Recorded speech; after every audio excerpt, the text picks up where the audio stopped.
Let us go ahead with the problematical part of the yield methods of valuation of share.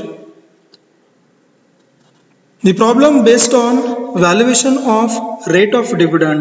This is the subcategory of what? The valuation of rate of return. Here let us go ahead with the problematical part very clearly. The particulars relating to Basu Limited Company Limited. Again, the paid up share capital of the company consists of rupees 1000, 15% preference share of rupees 100 each, and 30,000 equity share of rupees 10 each. Then here the first share capital is consist of preference share, then it also consists of equity share. Then next is the average annual profit after provision of income tax amounted to rupees 1,25,000. Here the profit is given, profit of, suppose usually when the valuation is not been done, suppose the past 4 years profit is been given, at that time we have to make it at what? Average profit. See, average profit is given, then after provision of income tax rupees 1,25,000, means the tax has been already deducted and they have given it as 1,25,000. And it is considered necessary to transfer rupees 20,000 general reserve. Means what? 20,000 general reserve is been kept aside. Why it is been kept aside? Only in order to meet a kind of contingent liability, a kind of risk which is arises in the future, that has to be what? Kept aside before declaring a dividend. Then normal return is given by the investor. See, normal return expected by the investors in the equity share from the same type of the business carried on by the company is 10%. Means what? The normal return will be expected by the investors.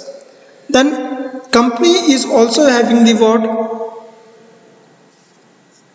Expecting the return by the company is 10%. Here calculate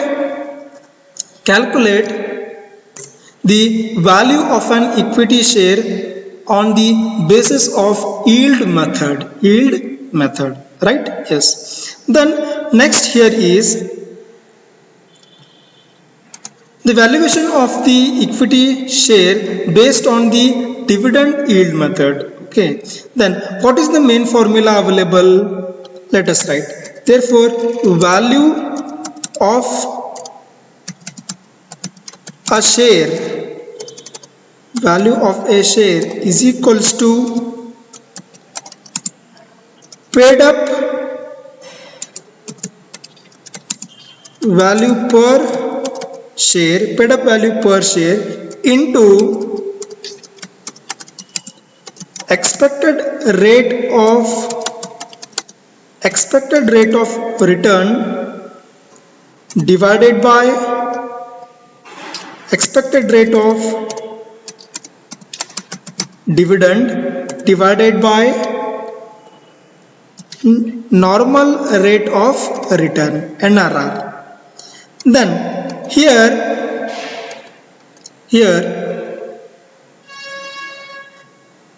the main formula, value of a share is equals to paid up value per share. Here the paid up value per share, which share we have to consider, whether we have to consider the preference share or whether we have to consider the equity share. Always we have to consider the what? Equity share. That too of what? Paid up value per share. Therefore here the paid up equity shares are how much available? 30,000. Per share is how much? 10. Right? Therefore 10 is been issued, 10 is been paid up. Therefore paid up value per share here is equals to paid up value per share is how much? 10 into expected rate of return or expected rate of dividend. Expected rate of dividend, that we have to find out, because in the given question it is not been available. That's what we have to keep it as what? Blank. Therefore divided by divided by what? NRR, that is normal rate of return. Then normal rate of return, where it is available? Normal rate of return, industrial rate of return, fair rate of return, these all are one another same. Therefore here available is the normal rate of return is expected by the company available is 10%, right? Yes, therefore 10% divided by 10%. Therefore expected rate of return is not available. That's what we have to find out, that one.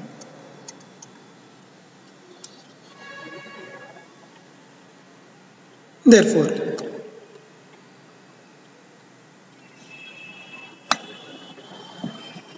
okay, therefore what is the formula for the expected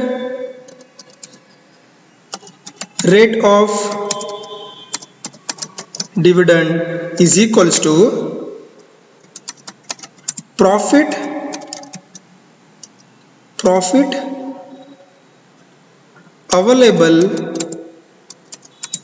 available to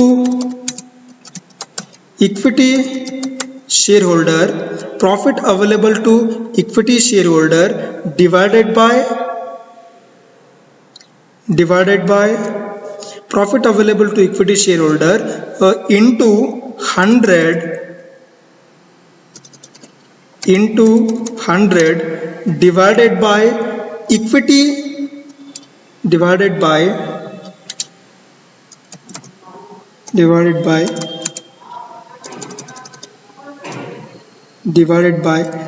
paid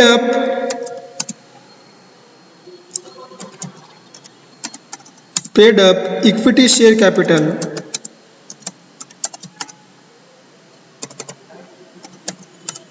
Okay, here expected rate of dividend is equals to profit available to equity shareholder into 100 divided by equity share capital. In this situation profit available to equity shareholder is available. Then whether in the problem profit available to equity shareholder is given or not, that we have to understand. In the problem profit available to the equity shareholder is not directly given. That's what we need to find, the profit available to equity shareholder into 100 divided by paid up equity share capital. This paid up equity share capital which is already given in the problem, paid up equity share capital is how much? 30,000 into 10. When we make that, 3 lakh will be the equity share capital. Then what we have to find? We have to find out the profit available to equity shareholders. Therefore when we find the profit available to equity shareholder, here we have to prepare profit available to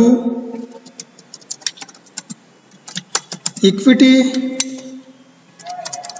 shareholder. See, profit available to equity shareholder we have to find out. See, when profit available to equity shareholder that we have to find out, then what is the base available for us? That itself is profit. Okay, but in the given question part, here out of this question only average annual profit is given. Average annual profit is how much? 1,25,000. This average annual profit 1,25,000 is the what? Base for us. Therefore here we have to prepare a table for that.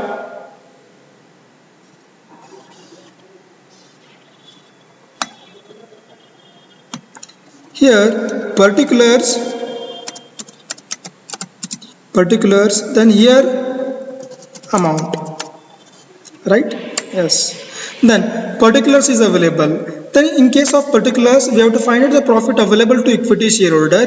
Therefore the base is what? Average profit.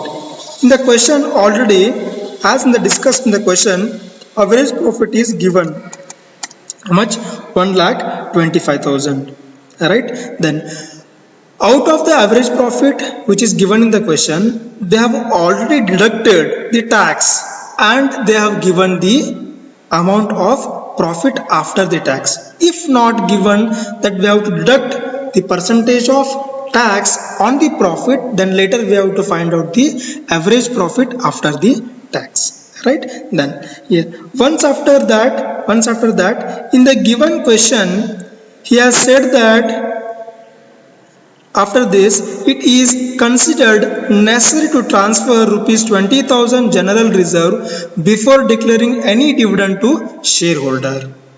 Means what? 20,000 has to be kept aside in order to pay the dividend for the shareholder. When it has been kept aside, therefore what we have to do? We have to remove the what amount of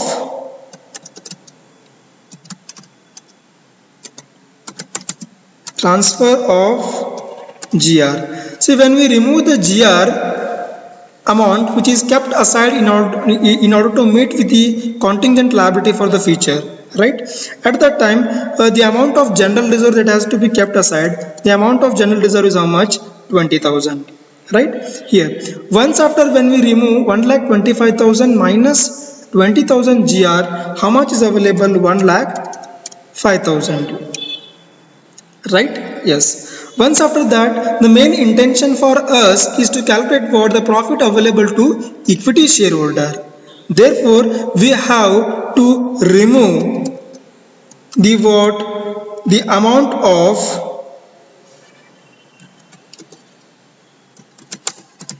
preference share dividend. See, the amount of preference share dividend we have to remove. See, in case of this, the preference share capital available is how much? 1,000 is available into 100. Therefore, preference share capital is how much? 1 lakh, right? Then here the preference share percentage is given. That is how much? 15% is given. When 15% is given, preference share capital is 1 lakh, right? Therefore, in the bracket we shall write it as 1 lakh is preference share capital, into percentage of preference dividend is how much? 15% divided by 100, which is given, right? Then once when we find 1 lakh into 15% is equals to how much? 15,000, right? Therefore, next available is how much? Out of 1,05,000, when we remove 15,000, 90,000 is the amount of profit available to equity shareholder. See, once again, here while solving the profit available to equity shareholder, there is usually a kind of format is available. That is what? Average profit. If any tax is been given, that we have to remove. At that time, we will be getting profit after tax. If any transfer of GR has to be done, that has to be removed. Then we will get again profit. Then later, we have to avail a profit available to equity shareholder. That's what we have to remove the amount of preference share dividend. Right? Therefore, here the profit available to equity shareholder is 90,000. Right? Let us go ahead with the substitution of the formula. Here, the profit available to equity shareholder is how much? 90,000. Right? 90,000. Therefore, into 100 divided by equity share capital is available. Paid up equity share capital is available. Therefore, paid up equity share capital is how much? Here, equity share 30,000 of rupees 10 each. Therefore, equity share capital we want. Therefore, 30,000 into 10 is equals to what? Paid up equity share capital. Therefore, that is how much? 30,000 into 10 is equals to 3 lakh. Therefore, once when we calculate this, automatically we will be getting the expected rate of dividend. That is how much? 90,000 into 100 divided by 3 lakh. Therefore, here we will be getting the expected rate of return is 30. that is in terms of percentage. Expected rate of return is in terms of percentage, right? Therefore, once when we find the expected rate of return, the main formula available is how much? The value of a share is equals to paid up value per share into expected rate of dividend divided by NRR, right? The paid up value per share is 10 already given, then into expected rate of dividend is not there at that time. Therefore, we have find out at that how much? 30%. Okay, 30%, then divided by what? Divided by normal rate of return. Therefore, the normal rate of return is also in terms of what? Percentage, which is available here, right? That is 10%. Therefore, here 10%. Therefore, again percentage get cancelled automatically. Therefore, here the value of an equity share is equals to how much? That is 30. Therefore, answer is equals to 30 per equity share. What has happened? The meaning of this is, when the shareholder has invested the amount of each value of share is how much? Each value of the share is how much? That is 10. When he has invested 10 value per share of equity share, he will be expecting the return at the end is 30 per equity share. This is a problem based on valuation of share based on rate of dividend. There will be one sure question for 5 marks for this will be available. So that in the next class we shall see the next aspect of it.